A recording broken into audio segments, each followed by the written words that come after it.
We want to talk about why we're making this film.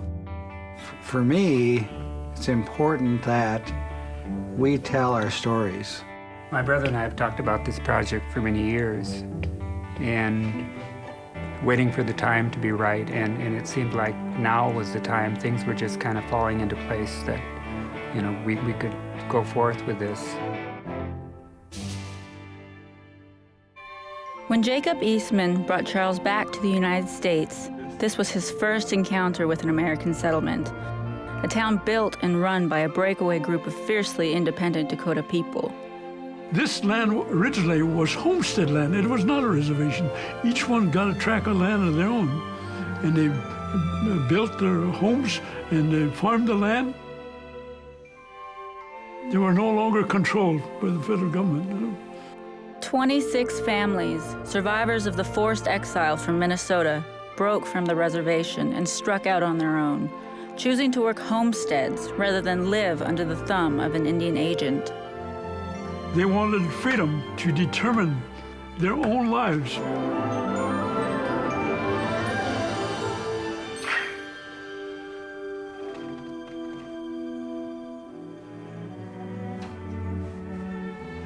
I am part of the 5th generation since Jacob Eastman reunited his family.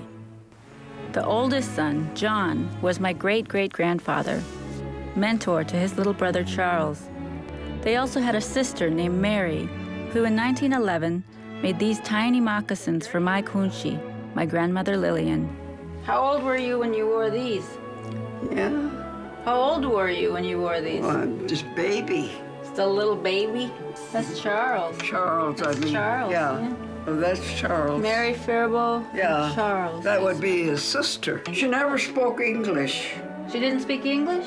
She No, just she spoke... spoke Indian all the time. Oh, she just spoke Indian. And yet, we kids could understand her and she could understand us.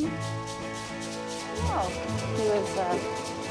he usually looks for clothes on sale, even though he can't buy anything, and tools, and things like that.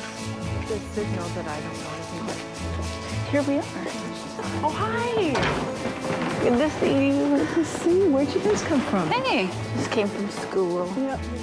Beginning with Indian boyhood in 1902, Charles Eastman made a lasting mark on American literature. This is beautiful. It's a first edition. No.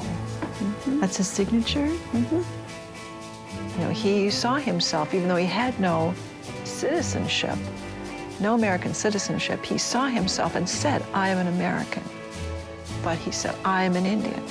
I am a Dakota man. When I first went back to school, one of the first things I read was from the Deep Woods to Civilization. And it meant a lot to me because for the first time I felt like somebody finally understood, you know, those feelings I had. And it was like my uncle was telling me my family history. It was like my uncle was telling me it's okay. It's okay to be Indian. It's okay to be an Indian scholar. You know, it's okay to be an Indian intellectual. You know, you can be who you are, and no matter what, you're gonna be Indian. You know, and his writing gave me permission to be myself. Katie has a lot of similarities with Charles in her life. Charles went to the mission school here in Flandreau, and when he first went to the school, he was very frustrated because he didn't know English. He couldn't read the Dakota language, and he walked out and he left the school. And he didn't know if he'd ever return to school again, but he went and he spent time alone and thought about it and thought about what his father had said to him, that he should get an education, that he should go forward with his life, his new life. And he made the decision to go back, and he would do the best that he could do.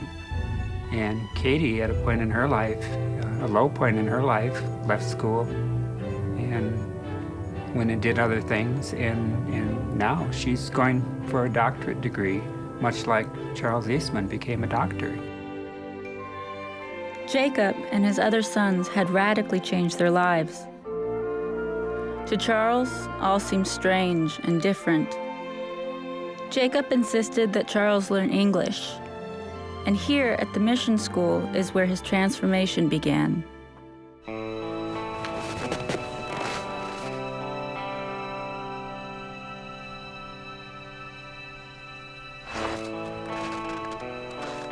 Charles was a huge inspiration to me.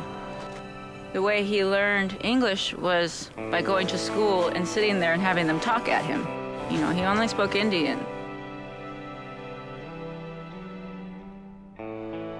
I think language played a big part in both of our lives.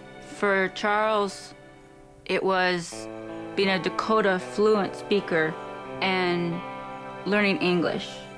Whereas for me, you know, generations down the line, it was the opposite. It was being born with English and then going back to school and learning Dakota and trying to get that back and trying to understand both sides of the story and trying to understand the importance of both languages to our family. What we see is an increasing interest in Charles's writing, and not just his story about his past, but his philosophy, what he believed and why he believed it and why it might be relevant today. More recently, Charles was posthumously given an award by the Boston School of Medicine, and this is the award, and I never thought, that I'd be able to hold it in my hands. His family felt that we should have it here in Planger. And it's very, very emotional for me to talk about it, because I did admire him very greatly. This is the closest thing to having Charles home, because Charles isn't home right now. He's buried in Detroit, and having this award come home is to us signifies a homecoming for Charles. I think it's time to bring him home. My grandmother and my great-grandmother are buried here. And John is buried here, my grandfather. I mean, all of our family are buried here. But this is his home. So this is where his bones should be.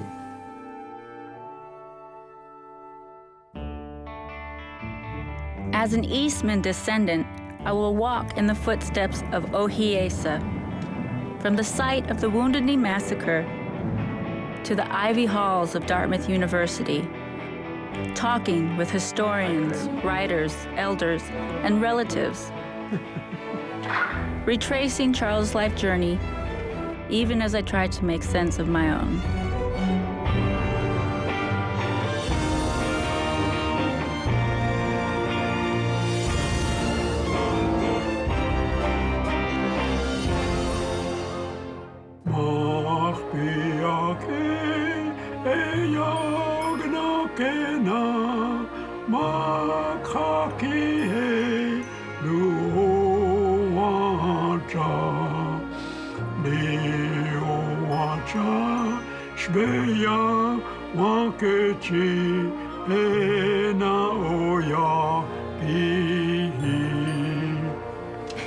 Sound like Pericoma now.